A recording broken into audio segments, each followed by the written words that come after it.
friends, today I'm here for a very exciting little video about all my favorite books that I read in the year of 2020. Now originally this year, I started the year and, well, in 2019 I read like 75 books, and that was, or 76 I think, and that was at that point the most books I had ever read in a year, and I was like, I'm never gonna reach that level. That was great. You know, like 2020 is gonna be a year, it's gonna be really busy for me. I'm gonna be traveling a lot. I'm gonna do a lot of cool projects. Like, I'm probably not gonna have as much time to read in 2020. So originally my goal was to read 50 books. We all know how that turned out. 2020 was a surprise for us all. And in May, I ended up finishing my goal of 50 books. So I was like, listen, I'm not doing anything else this year. Like, I have all the free time in the world. What if I like change my goal to 100? And so I did, kind of thinking like it would never happen. And then, you know, I just kept staying home and staying reading, and I read 103 books this year, which it blows my mind. And I'm grateful that, you know, like 2020 gave us that, gave us time to like kind of just focus on things that we really love doing by ourselves, and reading was definitely one of them for me. But the reason I wanted to do this video is because I read so many books and I want to be able to share them all with you, all my favorites. So I picked 20 of my favorite books that I read in 2020, and I'm going to share them all with you. All these books are from different genres, so I tried to put them in kind of a genre order. That's the only order that they're in. It's not like 20th is my 20th favorite book. Like, there's no way I can rank them like that. It's just like impossible to pick 20 already. So they're not in any order. They're organized by genre. And then at the very end, I'll tell you my favorite book of 2020, because I was able to figure that out at least, like my all-time fave. Let's dive right in. The first kind of genre I'm going to tackle is romance, which is something that I had never really, I read in like middle school. Was a huge like Harlequin romance person in middle school, like, you know, just daydreaming.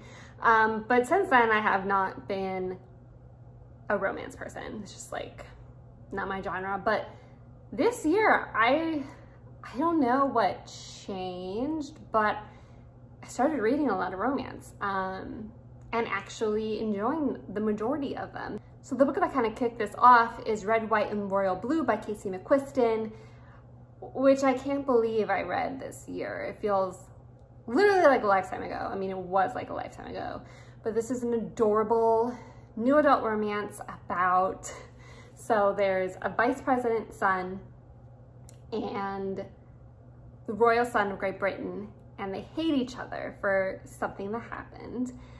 And they've had this feud for a while, and then something happens and they're forced to pretend to like each other for the sake of media and keeping up appearances sake. And of course they fall in love. And y'all, this book is so freaking cute. It's just adorable. I loved their banter. I loved their conversations. I loved just them together. It was just perfection. And it just warmed my heart so, so much.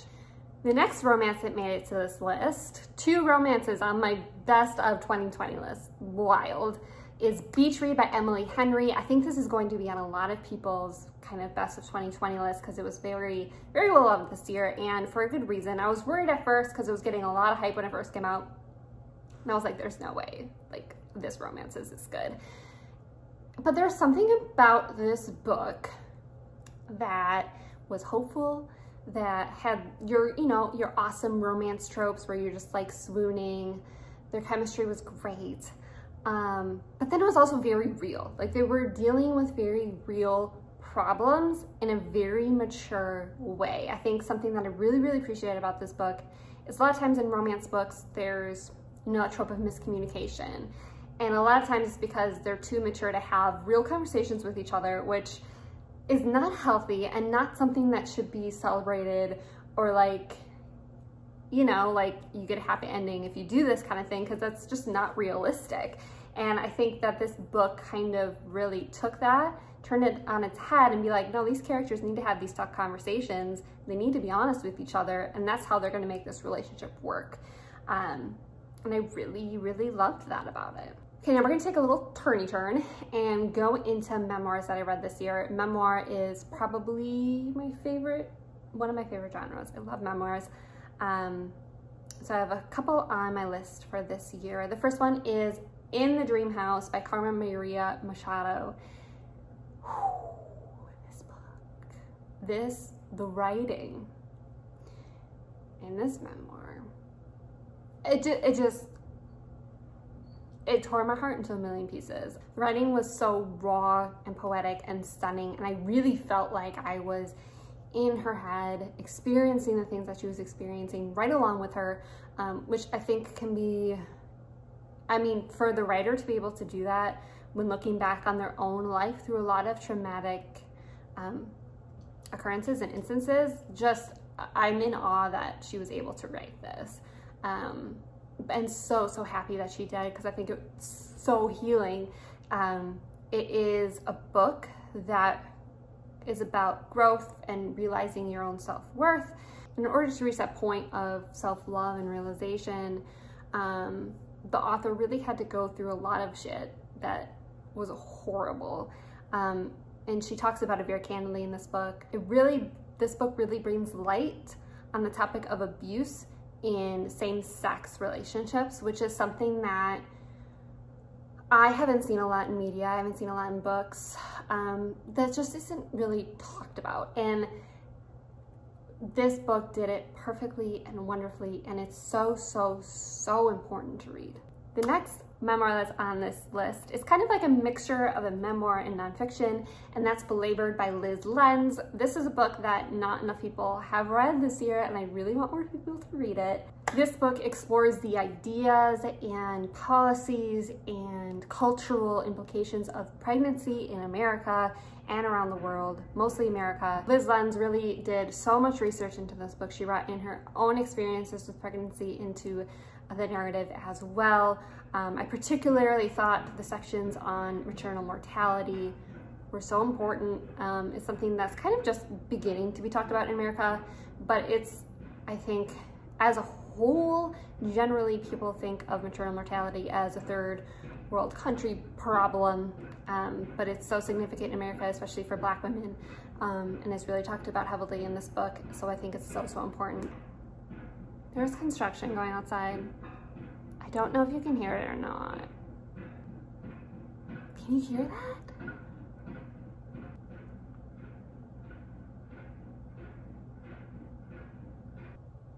Okay, so finally they paused the construction. Hopefully we can get through this video without it starting again, because that's annoying. The next book I want to tell you about is it's not really a memoir, it's more of a journalistic nonfiction piece, and that's Three Women by Alyssa Taddeo. Alyssa Taddeo, I think this is an extraordinary piece of journalism. She ended up following three women from different backgrounds, different lives for 8 years. It was marketed as a book about like desire, but really it was a book about abuse. And I thought it was really powerful. I've never read anything quite like it. It really read as like almost a piece of fiction rather than nonfiction. And I think for a journalist to be able to do that that's a lot of talent. The next one is purely about abuse, and that is Catch and Kill by Ronan Farrow. This book follows the investigation of Harvey Weinstein and the publication of his abuse, as well as the abuse within the entertainment industry, kind of really starting off the Me Too movement. I mean, the amount of investigation, the amount of journalism that Ronan Farrow went through to get this story out is really, really remarkable. This book really is a call to action to not only say, wake up people, look at the world around you, look what's happening, as well as making sure that this is not acceptable anymore. I thought the writing even of this book was really great. The last line of this book gave me chills, and I still think about it. Really, really great. And of course, 2020 was a year of talking about racism in our societies today. And I've said it before, I'll say it again, this conversation needs to be happening next year, the year after that, the year after that, the year after that, on and on and on. This conversation can't end this year just because 2020 is over. Doesn't mean racism goes away. One of the most powerful books that I've read about racism in America this year was The New Jim Crow by Michelle Alexander. I think a lot of people they watched 13th on Netflix this year. Very powerful documentary. I highly suggest that if you watched that, to read this. This really goes into detail about the mass incarceration of Black men in America and how we have turned slavery into a prison system in America, and how slavery is still very, very much alive. I posted an entire video talking all about race in America, as well as some great pieces of literature to look at to get started on learning more. Again, my education hasn't ended. Your education shouldn't end this year. Please pick up some of those books that I recommend there, as well as The New Jim Crow, and keep speaking out over the injustices. Like, your voice matters. Keep educating yourself, and please keep taking actions towards change. Education is one thing, reading is great. Obviously, I think it's very important, but if we don't have action attached to that, it means nothing. So keep fighting. Next book is another great piece of resource for nonfiction, that is Hood Feminism by Mikki Kendall. I've read many, many books about feminism, and I've never read one quite like this that is so important and so impactful. It really talks about how the feminist movement needs to be more inclusive. I think every white person needs to read this book, regardless of your gender. You need to make this book your Bible on how to actually practice feminism in your everyday life. Absolutely loved how this book talked about large issues surrounding feminism that you would kind of automatically assume are feminist issues, such as pregnancy, maternal mortality again, and how that disproportionately affects Black people, of course. But then it also goes into the fact that healthcare is a feminist issue, housing is a feminist issue, poverty is a feminist issue. All these things are interconnected with each other, and if we're not intersectional about the way that we approach things, then we are suppressing an entire population of people where these issues are affecting them the most. Speaking of feminist issues, the next book I have on my list is Nobody's Victim by Carrie Goldberg. And this is a book, Carrie Goldberg is a lawyer, and she talks about cases that she's been involved with, especially in regards to fighting stalkers, people who are blackmailing women based on nude photographs, or secretly filming them having sex, and sexual violence as well. And she's just a remarkable human.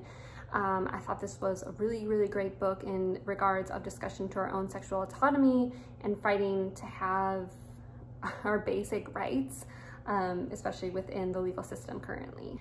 And then I have a final nonfiction book. A lot of nonfiction books on this list. I think there's always a lot of nonfiction books on my list, but this one is Mediocre by Ijeoma Oluo, and she wrote So You Want to Talk About Race, which I know was read a lot this year, which is great because it's brilliant. But this is her new book that came out in December, and this is a very historical look at America and how mediocre white men have shaped our history and how we need to shape our future now, not mediocre white men.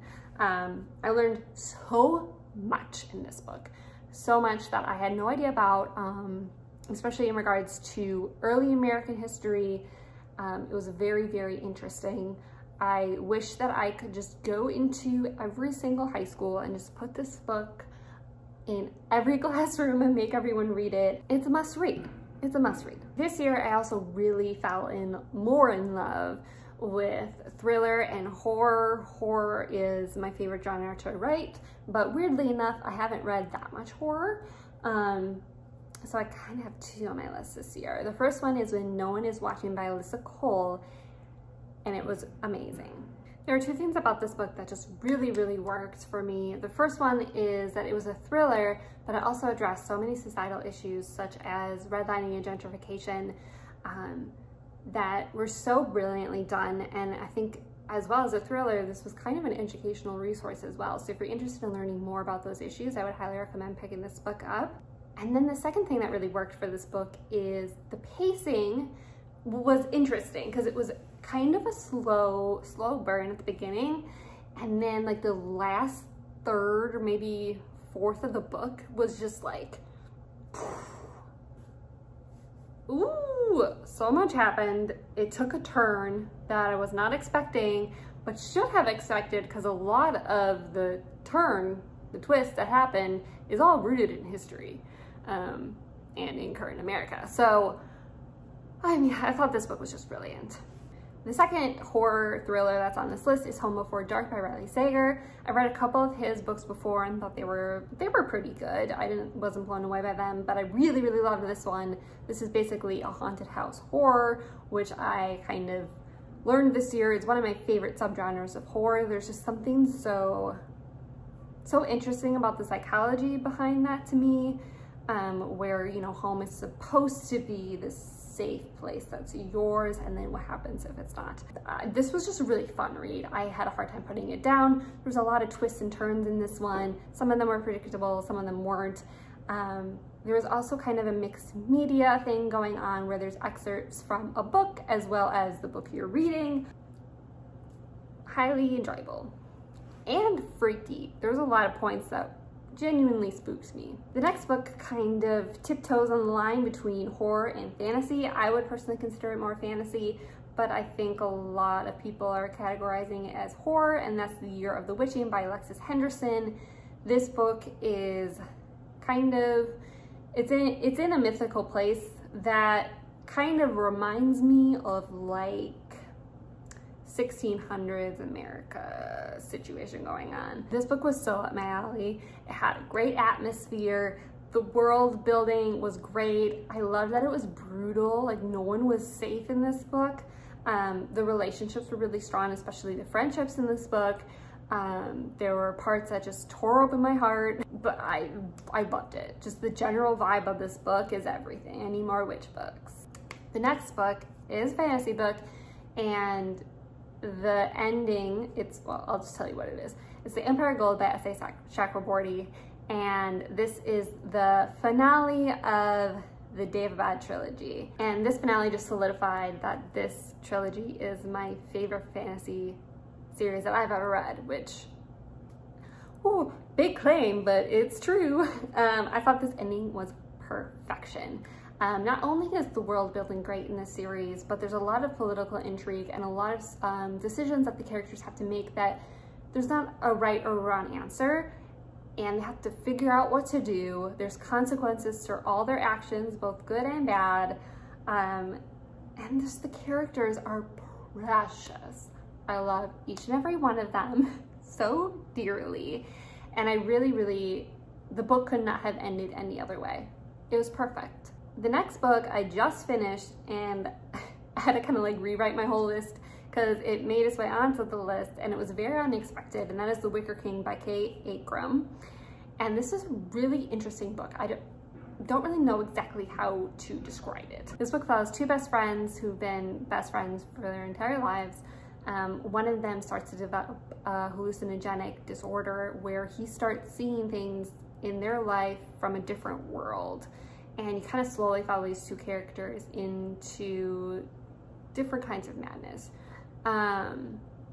This storytelling was brilliant. I've never read a book like this.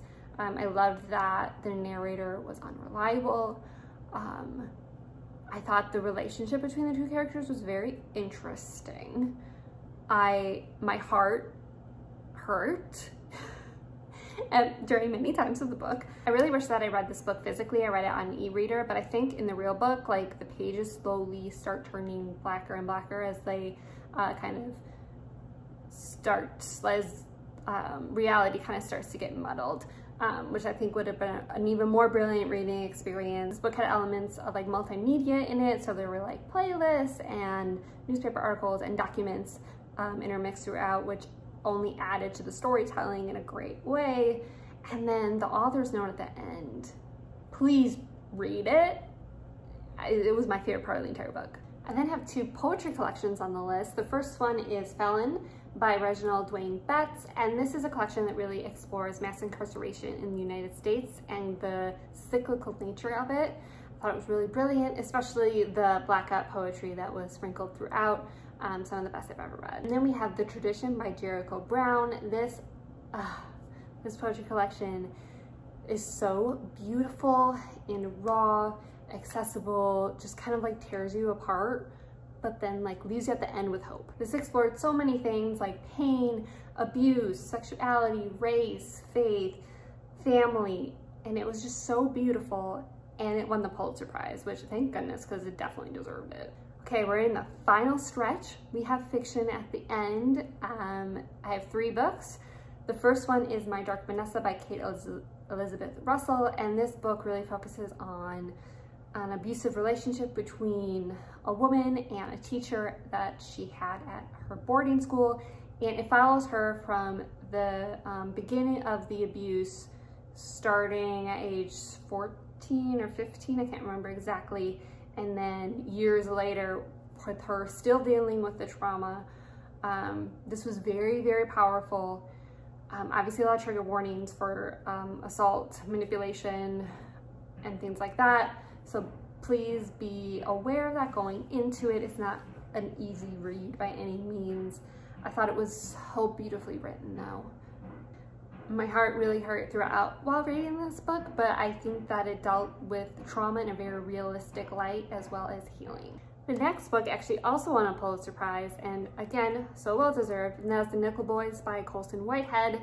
This is a fictionalized account of a real life occurrence that happened between 1900 and 2011, so very recent. It is about the reform school called Dozier School in Florida, and it opens up with a scene where mass graves are found on the site of the school, and it goes then back in time and tells the story of an individual who goes to that school.